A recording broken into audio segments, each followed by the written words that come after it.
It's now an honor to introduce your keynote speaker, Bill Forman.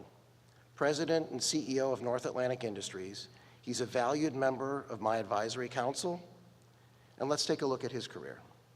While leading North Atlantic Industries, Bill has transformed a company from a small manufacturer of high-performance instruments to a leader in the design, manufacture, and delivery of critical command and control systems to the military, industrial, and commercial aerospace industries.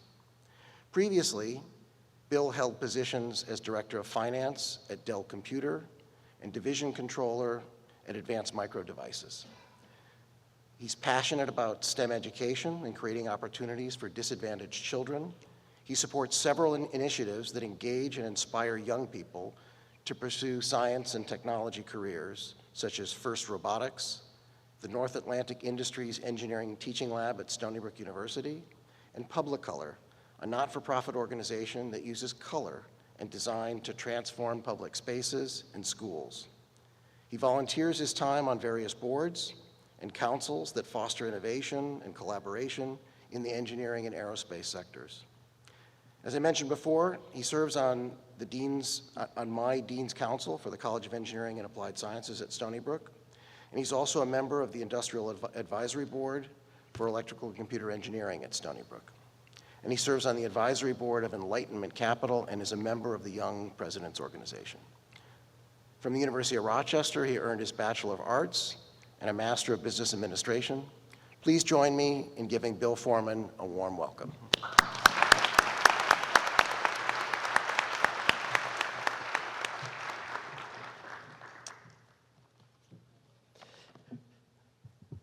Thank you, Dean Singer, for the warm welcome, and as well, congratulations on everything you've been able to accomplish for the students and the school.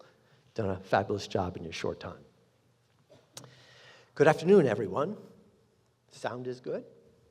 Okay. It's a tremendous honor for my wife and me to be here with the graduating class of 2025.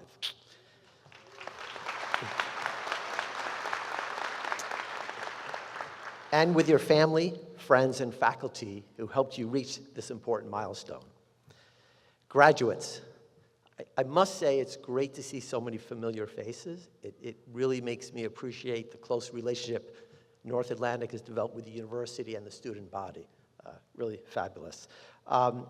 You've answered thousands of questions to earn your degree.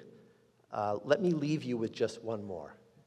What do you say when the opportunity of a lifetime looks you in the eye, waiting for an answer?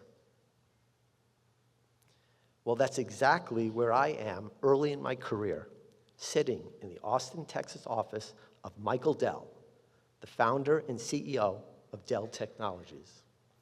It's just 3 years after he launched what will become a $100 billion company. Also in the room, Lee Walker, Dell's president. It's just the three of us. Michael and Lee lay out a series of complex challenges the company's facing. What's needed, what's at stake. And then, without warning, Michael looks at me squarely in the eyes and asks, "Can you do this?" The room is silent, my heart is pounding. How do I respond?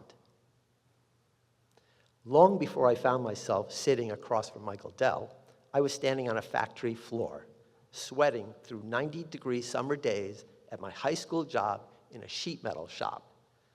I operated shear, punch press, and brake machines.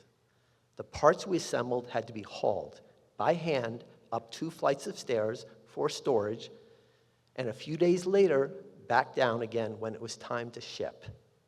No elevator, no air conditioning, just long hours on my feet.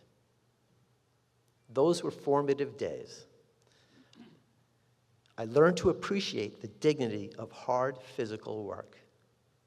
It gave me a ground-level view of how organizations work and taught me to value every role, from the factory floor to the executive floor.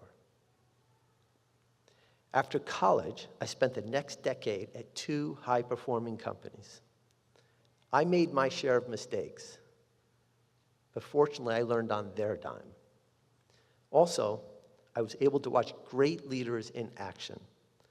I observed how, under pressure, these leaders made good decisions and how they made bad ones. In those early years, things like job titles and salary were not a priority. What mattered was the culture, the people, and the opportunity to learn in a growth environment. Always remember, monetary capital comes and goes, but intellectual capital, that stays with you forever. Mentors are everywhere. You just have to look. Find one, or even better, find a few. Let me tell you about one of mine, Charlie Holmes. Charlie was a businessman whom I met in my 20s through an introduction by my sister. Over time, we became friends. At one point, I felt I was ready and decided to be an entrepreneur. I asked for Charlie's advice. Without hesitation, he gave me more than just advice. He made a key introduction, and he gave me an office, a phone, and something even more valuable, his belief in me. That kind of support is priceless. Here's what most people miss. You don't need a formal program or a mentor to be assigned. In fact, don't even use the word mentorship. Just reach out, start a conversation, ask thoughtful questions. Show that you've done your homework and that you genuinely care about what they do. And if someone takes the time to help, follow up. Let them know how their advice made a difference. You want them to engage with you. That's how relationships start and develop. Observe and study how successful people think, act, and lead. There's a master class going on all around you, if you're paying attention. One of the smartest decisions I made early in my career had nothing to do with salary, title, or location. It was about who I worked for. Before I took a job, I asked myself 2 questions, and I encourage you to do the same in every interview. Before I took the job, first question, will my manager be growth-minded? Second, will this person mentor and coach me? If the answer to both is yes, do what I did, take the job. At Advanced Micro Devices, I waited a few months before making my move. I wanted to prove myself first. I wanted my boss, Ross, to be fully confident in what I could deliver.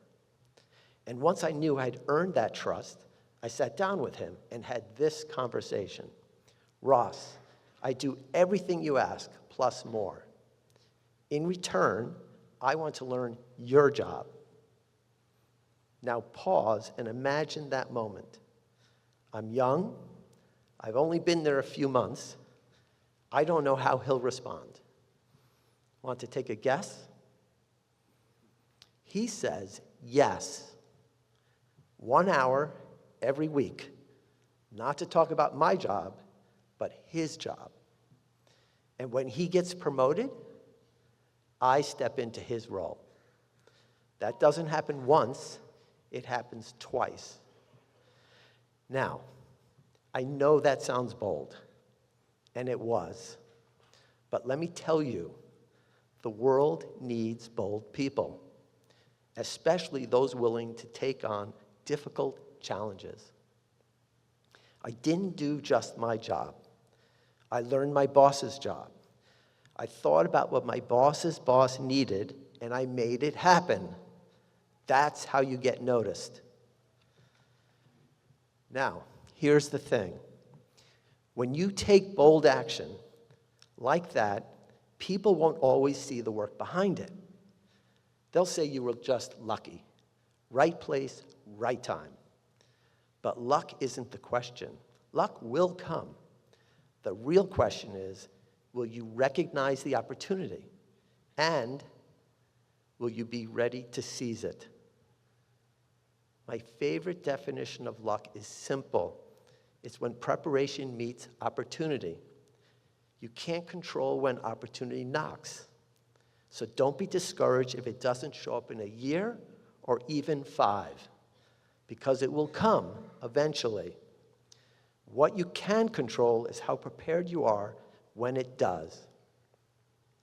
Just look at Ray Kroc, the man who built McDonald's into a global brand.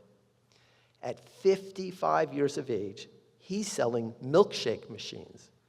One day, he gets an order from a small restaurant for 8 of them. That means 40 milkshakes simultaneously. He could have just filled the order and moved on. But he's curious. He drives out to see it for himself. What he finds is a fast, clean, ultra-efficient burger stand run by 2 brothers. And he sees something they don't. He pitches a national franchise model, and the rest is history. Yes, Ray Kroc was lucky, but maybe he wasn't ready before. This one opportunity might have been the first time he was ready, curious, and bold enough to answer. You don't need to be 55 to find your big break. You just need to be ready when it finds you. So let's circle back. I asked you, what do you say when the opportunity of a lifetime looks you in the eye, waiting for an answer?